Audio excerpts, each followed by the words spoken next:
Hello friends, आज हम लोग क्लास 12 के लिए होम साइंस का most important VVI objective question को देखेंगे, जो कि आपके 2022 एग्जाम के लिए बहुत ही इंपॉर्टेंट है। इस वीडियो में जितने ऑब्जेक्टिव क्वेश्चन है वो सभी क्वेश्चन बहुत ही इंपॉर्टेंट है आप लोगों के एग्जाम के लिए। और इस बार हमारा टारगेट है कि आप सभी इस बार एग्जाम में 400 प्लस नंबर को पार कर, इतना हम लोगों का टारगेट है। इस वीडियो में सभी ऑब्जेक्टिव क्वेश्चन आप लोगों के एग्जाम के लिए बहुत ही इंपॉर्टेंट है। आज का पहला क्वेश्चन है, टीकाकरण बच्चों को बचाता है। टीकाकरण जो है बच्चों को बचाता है, किससे बचाता है, बहुत इंपॉर्टेंट क्वेश्चन है। अगर आप लोगों को किसी भी क्वेश्चन का आंसर पता होता है तो कमेंट बॉक्स में देते हुए चलेंगे। इसका सही आंसर आप लोगों का ऑप्शन नंबर डी है। ऑप्शन नंबर डी है उपयुक्त सभी, यानी कि ऑप्शन नंबर ए है पोलियो से, ऑप्शन नंबर बी है हेपेटाइटिस से और ऑप्शन नंबर सी है चेचक से। यानी कि टीकाकरण जो है बच्चों को इन तीनों से बचाता है। 2 नंबर क्वेश्चन है, संक्रमण की पहली अवस्था है। संक्रमण की जो पहली अवस्था होती है उस अवस्था को क्या कहा जाता है? इसका सही आंसर आप लोगों का ऑप्शन नंबर ए हो जाएगा। ऑप्शन नंबर ए हो जाएगा उद्भवन काल, यानी कि संक्रमण की जो पहली अवस्था होती है उस अवस्था को जो है उद्भव काल कहा जाता है। चलिए 3 नंबर क्वेश्चन है, कीटनाशक दवाइयों का कुप्रभाव दूर करने के लिए सामग्री को अच्छी तरह क्या करना चाहिए? यानी कि कीटनाशक दवाइयों का जो कुप्रभाव है उसको दूर करने के लिए सामग्री को अच्छी तरह क्या करना चाहिए? बहुत इंपॉर्टेंट क्वेश्चन है। इसका सही आंसर आप लोगों का ऑप्शन डी है। ऑप्शन डी है धोना, यानी कि कीटनाशक दवाइयों का जो कुप्रभाव है उसको दूर करने के लिए सामग्री को अच्छी तरह से क्या करना चाहिए? तो धोना चाहिए। चलिए 4 नंबर क्वेश्चन है, शिशुओं के लिए स्तनपान आवश्यक है। शिशुओं के लिए जो स्तनपान है वह आवश्यक है, क्यों आवश्यक है? इसका सही आंसर आप लोग का ऑप्शन नंबर डी है। ऑप्शन नंबर डी है उपयुक्त सभी। उपयुक्त सभी यानी कि ऑप्शन नंबर डी है माता के दूध में सभी पोषक तत्व शिशु की आवश्यकता के अनुसार विद्यमान होते हैं। ऑप्शन नंबर बी है माता का दूध साफ, शुद्ध और प्रतिद्रव्य युक्त होता है। और ऑप्शन नंबर सी है आप लोगों का माता के दूध से शिशु को रोगाणुओं की प्रतिकारिता प्राप्त होती है। यानी कि इन सभी के लिए जो है शिशुओं के लिए स्तनपान आवश्यक है। चलिए 5 नंबर क्वेश्चन है, बालक का प्रथम सामाजिक समूह कौन होता है? बालक का जो प्रथम सामाजिक समूह होता है वह कौन होता है? इसका सही आंसर आप लोगों का ऑप्शन नंबर सी है। ऑप्शन नंबर सी है परिवार, यानी कि परिवार जो होता है वह बालक का प्रथम सामाजिक समूह होता है। चलिए 6 नंबर क्वेश्चन, खुशी एक संवेग है। खुशी एक संवेग है, कैसी संवेग है? इसका सही आंसर आप लोग का ऑप्शन नंबर ए है। ऑप्शन नंबर ए है धनात्मक, यानी कि खुशी जो है यह एक धनात्मक संवेग है। चलिए 7 नंबर क्वेश्चन, मानसिक विकास की प्रक्रिया प्रारंभ होती है।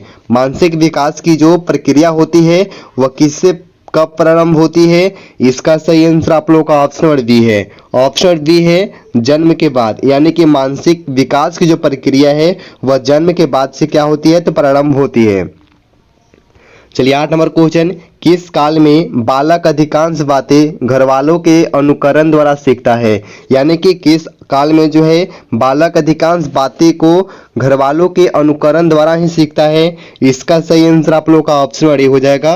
ऑप्शन नंबर है शैशवावस्था, यानी कि शैशवावस्था में जो है बालक जो है अधिकांश बातें को घर वालों के अनुकरण द्वारा सीखता है। चलिए 9 नंबर क्वेश्चन है, बच्चों के अस्थायी दांत कब से निकलने लगते हैं? बच्चों के जो अस्थायी दांत होते हैं वह कब से निकलने लगते हैं? बहुत ही इंपॉर्टेंट क्वेश्चन है। इसका आंसर आप लोग कमेंट बॉक्स में जाकर के दें। इसका सही आंसर आप लोग का ऑप्शन नंबर सी है। ऑप्शन नंबर सी है 6 वर्ष की उम्र से, यानी कि जब बच्चा 6 वर्ष की उम्र में आता है तो उस वक्त से जो है बच्चों के अस्थायी दांत निकलने लगते हैं। 10 नंबर क्वेश्चन है, पोलियो रोग जो है प्रायः किस उम्र के बच्चों को अधिक होती है? पोलियो रोग प्रायः किस उम्र के बच्चों को जो है अधिक होती है? इसका सही आंसर आप लोगों का ऑप्शन नंबर ए है। ऑप्शन नंबर ए है 1 से 2 वर्ष के बच्चों को, यानी कि पोलियो रोग जो है वह 1 से 2 वर्ष के बच्चों को अधिकांश होता है। और ये क्वेश्चन आप लोगों के लिए बहुत ही इंपॉर्टेंट है। चलिए 11 नंबर क्वेश्चन, बच्चों के शरीर में होने वाले विकास में प्रभाव रहता है। बच्चों के शरीर में होने वाले विकास में प्रभाव रहता है, किसका प्रभाव जो है वहां पे रहता है? इसका सही आंसर आप लोगों का ऑप्शन नंबर सी है। ऑप्शन नंबर सी है ए तथा बी दोनों, यानी कि ऑप्शन नंबर ए है वंशानुक्रम और ऑप्शन नंबर बी है वातावरण का। यानी कि बच्चों के शरीर में जो है इन दोनों का प्रभाव विकास में जो है, यानी कि विकास के जब होता है तो वंशानुक्रम और वातावरण का, इन तीनों का विकास में प्रभाव रहता है। चलिए 12 नंबर क्वेश्चन है, गर्भावस्था किन अवस्थाओं में नहीं विभाजित है? गर्भावस्था जो है किन अवस्थाओं में नहीं विभाजित है? यह बहुत ही इंपॉर्टेंट क्वेश्चन है। इसका सही आंसर आप लोग का ऑप्शन सी है। ऑप्शन सी है किशोरावस्था, यानी कि गर्भावस्था जो है किशोरावस्था में विभाजित नहीं है। और ऑप्शन डी है बीजावस्था, ऑप्शन बी है भ्रूणावस्था और ऑप्शन डी है गर्भस्थ शैशवावस्था, यानी कि गर्भावस्था जो है इन तीनों अवस्थाओं में विभाजित है और ऑप्शन सी किशोरावस्था इस अवस्था में विभाजित नहीं है। चलिए 13 नंबर क्वेश्चन है, WHO का पूरा नाम है। WHO का पूरा नाम क्या है? ये बहुत ही इंपॉर्टेंट क्वेश्चन है। इसका सही आंसर आप लोग का ऑप्शन ए है। ऑप्शन ए है World Health Organization. World Health Organization जो है WHO का पूरा नाम होता है। चलिए 13 नंबर क्वेश्चन है, रोग निरोधी क्षमता कितने प्रकार की होती है? रोग निरोधी जो क्षमता होती है वो कितने प्रकार की होती है? बहुत ही इंपॉर्टेंट क्वेश्चन है। इसका सही आंसर आप लोग का ऑप्शन बी है। ऑप्शन बी है 2, यानी कि रोग निरोधी क्षमता जो होती है वह कितने प्रकार की होती है? तो 2 प्रकार की होती है। चलिए 5 नंबर क्वेश्चन है, माँ के स्तन से निकलने वाला पहला दूध क्या कहलाता है? बहुत इंपॉर्टेंट क्वेश्चन है। माँ के स्तन से निकलने वाला जो पहला दूध होता है उसे क्या कहा जाता है? इसका सही आंसर आप लोग का ऑप्शन नंबर डी है। ऑप्शन डी है कोलेस्ट्रम, यानी कि माँ के स्तन से जो निकलने वाला जो पहला दूध होता है उस दूध को कोलेस्ट्रम कहा जाता है। चलिए 16 नंबर क्वेश्चन है, बच्चों को पूरक आहार कितने माह के बाद से देना चाहिए? बच्चों को पूरक आहार जो है कितने माह के बाद से देना चाहिए?